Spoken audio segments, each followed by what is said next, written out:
नमस्कार, good morning. मैं सनी आपका हार्दिक स्वागत करता हूं संकल्प स्टडी सर्कल में और इसके YouTube channel maths by Sunny Pratap Singh में। तो दोस्तों, जैसा कि आपको पता है, रेलवे एनटीपीसी ने अपना एक नोटिस जारी किया था जिसमें उसका फॉर्म फिलअप करने का डेट भी 14 तारीख बता दिया है और 21 या 22 तारीख से बच्चे 12th के बाद वाला भी एनटीपीसी का वो उसका भी डेट अनाउंस कर दिया है। तो फॉर्म भरने की प्रक्रिया और बाकी प्रोसेस तो नोटिफिकेशन वगैरह तो उसी दिन जारी होगा जिस दिन ये फॉर्म का डेट आएगा, मतलब 14 तारीख से ही।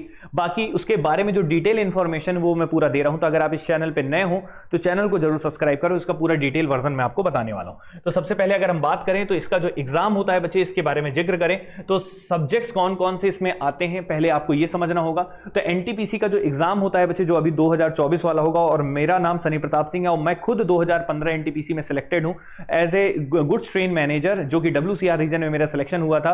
और बच्चे यहां पे मैं उसके बारे में पूरी जानकारी देता हूं कि किस तरीके से इसमें आपको प्रिपरेशन करना है। तो अगर हम बात करें सब्जेक्ट्स की, तो सब्जेक्ट्स इसमें कौन कौन से पूछता है। तो जनरली एनटीपीसी का जो भी एग्जाम होगा तो इसमें मैथ्स आएगा बच्चे, जनरल अवेयरनेस आएगा, रीजनिंग आएगा, और क्या आएगा बच्चे, जनरल इंटेलिजेंस एंड रीजनिंग, इसी को बोलते हैं। तो केवल मैथ्स, रीजनिंग और जीके, ये इतना पोर्शन बच्चे आपके एग्जाम में पूछता है, इस बात को याद रखिएगा। और अगर अपन बात करें एग्जाम मोड का, तो एग्जाम मोड कैसा होता है बच्चे, यहां पे सबसे पहले याद रखिएगा ऑफलाइन नहीं होता बच्चे, ऑनलाइन होता है, इस बात को याद रखिएगा।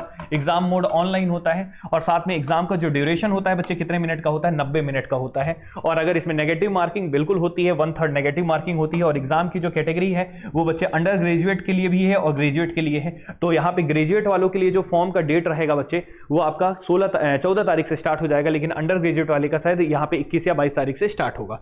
तो अगर हम बात करें इसमें स्टेजेस ऑफ सिलेक्शन होता है क्या, तो पहले CBT 1 होता है, फिर CBT 2 होता है, फिर टाइपिंग स्किल टेस्ट होता है, फिर बच्चे उसके बाद डॉक्यूमेंट वेरिफिकेशन होता है और फिर मेडिकल लास्ट में होकर आपको ज्वाइनिंग देता है। ठीक है, तो ये सारी चीजें आपको इसमें प्रोवाइड करता है। अब हम बात करते हैं यहाँ पे कि RRB एनटीपीसी एग्जाम का जो पैटर्न है 2024 का वो किस तरीके का रहेगा।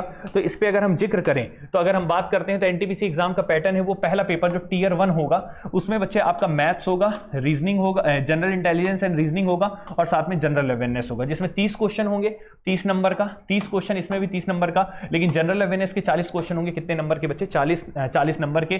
तो टोटल कितने मार्क्स होते हैं, 100 नंबर के और 100 क्वेश्चन होंगे, और टाइम मात्र 90 मिनट होगा। मतलब आपका 1.5 घंटे में आपको 100 क्वेश्चन करना है, ये आपके सामने रहेगा। तो आपकी स्पीड अच्छी खासी चाहिए इसमें। मैथ्स और रीजनिंग में आपको अच्छा खासा स्कोर करना है। और जीए की बात करें तो मैथ्स रीजनिंग में अच्छे स्कोर अगर आप कर लेते हैं और साथ में जीए में कर लेते हैं तो आपको सिलेक्शन से कोई नहीं रोक नहीं पाएगा। और जीए की बात करें तो जीए की तैयारी कैसी करनी है, उसका एक स्ट्रेटेजी वीडियो आएगा जिसमें आपको स्टैटिक जीके पे ज्यादा फोकस करना है, करंट अफेयर्स पे ज्यादा फोकस करना है, ज्योग्राफी पे फोकस करना है, और साथ में बच्चे मिडिवल हिस्ट्री और एंशिएंट हिस्ट्री पे ज्यादा फोकस करना है। और साइंस पे अगर आपने बहुत अच्छा कमांड बना लिया, इतना अगर आप कर लोगे तो आपका जीए में भी अच्छा खासा 50-60-70% आ जाएगा उसमें। और मैथ्स और रीजनिंग में फुल का फुल मार दो, क्योंकि मैथ्स रीजनिंग आपकी ताकत होती है। और इसका बच्चे प्रीवियस ईयर के जितने भी क्वेश्चन हुए हैं 2021-22 वाले जो भी एनटीपीसी के क्वेश्चंस थे, उन सभी का बच्चे वीडियो सॉल्यूशन प्रॉपर तरीके से बेस्ट अप्रोच के साथ मैं आपका 16 तारीख से स्टार्ट करने वाला हूं इसी यूट्यूब चैनल पे। तो 2 लाइव क्लासेस में लूंगा, एक एसएससी जीडी का और एक एनटीपीसी का। तो अगर आप चैनल पे नए हो तो चैनल को जरूर सब्सक्राइब करिए। और 16 तारीख से हम लाइव क्लासेस एक सुबह चलाएंगे और एक शाम को चलाएंगे।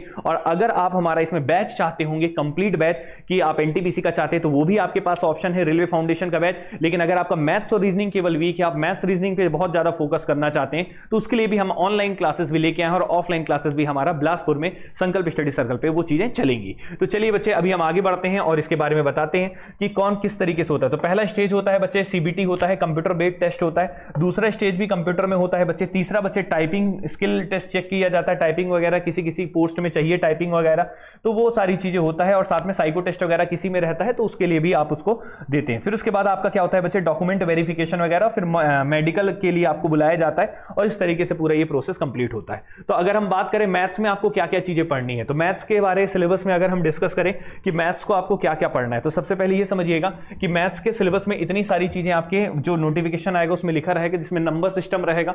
और नंबर सिस्टम जो रहता है वो काफी डिटेल में आपको बढ़िया तरीके से पढ़ना। और इसका प्रीवियस ईयर क्वेश्चन का टेंशन मत लेना, वो 16 तारीख से हम करा देंगे, बस अभी सिलेबस डिस्कस कर रहे हैं। तो नंबर सिस्टम हो गया, डेसिमल्स हो गया, फ्रैक्शन हो गया, एलसीएम एचसीएफ हो गया, ratio, proportion, percentage, mensuration, time work, time distance, simple interest, compound interest, profit loss, elementary algebra जिसको बोलते हैं, और ज्योमेट्री और ट्रिग्नोमेट्री और एलिमेंट्री स्टैटिस्टिक्स बच्चे। इवन इसमें कोऑर्डिनेट ज्योमेट्री के भी क्वेश्चंस आपको देखने को मिलते हैं। तो आपको ये सारी चीजें हम व्यवस्थित तरीके से अपने यूट्यूब चैनल में भी आपको प्रीवियस ईयर के क्वेश्चन कराएंगे। अगर फाउंडेशन बैच करेंगे तो वहां पे सारे का बढ़िया रिकॉर्डेड वीडियोस आपको डला हुआ है, और साथ में जो लाइव क्लासेस आएंगी उनको भी अटेंड करने को आपको मिलेगा। ठीक है, तो ये तो हो गया बच्चे मैथ्स का सिलेबस, और इसमें मैथ्स में कुछ भी नहीं बचा है, सब कुछ है कायदे से, मैथ्स में सब कुछ आएगा।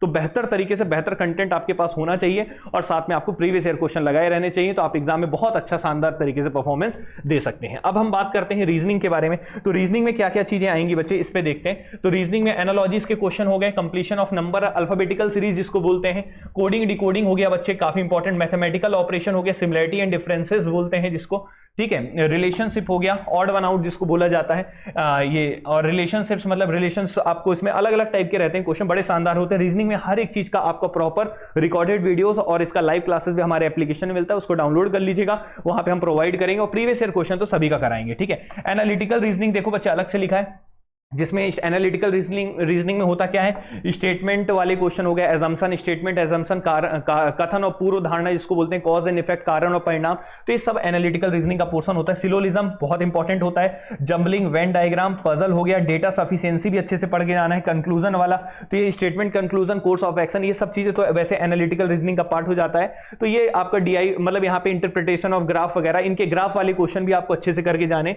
तो इतनी सारी चीजें बच्चे रीजनिंग में यहाँ पे पूछता है। तो कई बार क्या होता है, रीजनिंग के क्वेश्चन मैथ्स में और मैथ्स के क्वेश्चन रीजनिंग में कई बार गड़बड़ भी कर देता है, लेकिन कोई बात नहीं, आपको तैयार करके अच्छे से जाना है, ठीक है। एक आध क्वेश्चन में होता है, ऐसा हमेशा नहीं होता। अब बात करते हैं बच्चे जनरल अवेयरनेस की। तो जनरल अवेयरनेस में बात करें तो सबसे पहली बच्चे यहाँ पे आपको स्टैटिक जीके अच्छे से पढ़ना पड़ेगा। स्टैटिक जीके अगर आप अच्छे से पढ़ेंगे तो आपको फिर कभी भी प्रॉब्लम नहीं होगा। तो स्टैटिक जीके सबसे पहले कवर करना है, 30% तो केवल स्टैटिक जीके से ही क्वेश्चन आएगा। उसके बाद बच्चे साइंस का आपको बहुत अच्छे से तैयार करना है, फिजिक्स, केमिस्ट्री और बायो, ये दो चीज आप तैयार कर लीजिए। फिर उसके बाद आप करंट अफेयर्स पे फोकस कर लीजिए, और उसके बाद फिर ज्योग्राफी हो गया, इकोनॉमिक्स के थोड़े बोड़े हो गए, ज्यादा नहीं इकोनॉमिक्स डिटेल में जाना है, ज्योग्राफी हो गया, और हिस्ट्री में बच्चे मिडिवल हिस्ट्री और एंशिएंट हिस्ट्री पढ़ लीजिए। इतने में आपका बहुत अच्छे से हो जाएगा और आपका पेपर बहुत शानदार तरीके से आराम से, आप अगर बात करें तो 50-60%, 60-70% भी आप आराम से यहाँ पे स्कोर कर लेंगे। पूरे में पूरा करना है तो सब चीज आप कवर करेंगे तो भी आपका ये टीयर 1 और टीयर 2 दोनों में काम आ जाएगा। और एक चीज और खास बात बताएं कि टीयर 1 CBT 1 और CBT 2 दोनों का सिलेबस क्या रहता है, पूरा सेम रहता है, तो आप उसको समस्या लेने की जरूरत नहीं है, आप बेहतर तरीके से यहाँ पे कर सकते हैं, ठीक है। तो ये बच्चे मैंने आपको पूरी कहानी बता दी, और इसका सिलेबस बच्चे जो दिया है 120 मार्क्स का, ये जनरल अवेयरनेस का, ठीक है, ये आप टीयर 2 के बारे में दे दिया है। तो टीयर 2 में भी क्या होगा, टीयर 2 में भी देखो वही जीके आएगा, वही मैथ आएगा, वही रीजनिंग आएगा, बस वहां पे 30 नंबर का आता था, तो अब यहाँ पे कितने नंबर का आएगा बच्चे, 30 नंबर की जगह कितने का आएगा, यहाँ पे 35 का मैथ्स आएगा, 35 का रीजनिंग आएगा और 50 का जीके आएगा। और इस तरीके से बच्चे आपकी तैयारी हो जाएगी, बस ये पढ़ना वही है। तो जो भी हमारी क्लासेस चलेंगी उसमें CBT 1 CBT 2 दोनों की साथ में तैयारी होगी। तो अगर आप हमसे जुड़ना चाहते हैं, हमारी क्लासेस को करना चाहते हैं, तो चैनल को पहले सब्सक्राइब कीजिए और दिए गए नंबर पे व्हाट्सएप भी कर सकते हैं, और एप्लीकेशन को डाउनलोड करिएगा। और जो भी मेरा एक्सपीरियंस रहा है इस एग्जाम को क्रैक करने में, उस सारे एक्सपीरियंस के साथ मैं बेहतर तरीके से आपको मैथ्स और रीजनिंग की तैयारी यहां पे कराऊंगा। तो मिलते हैं बच्चे हम लोग सीधा सा लाइव क्लासेस में, तब तक के लिए थैंक यू सो मच। जय हिंद, जय भारत।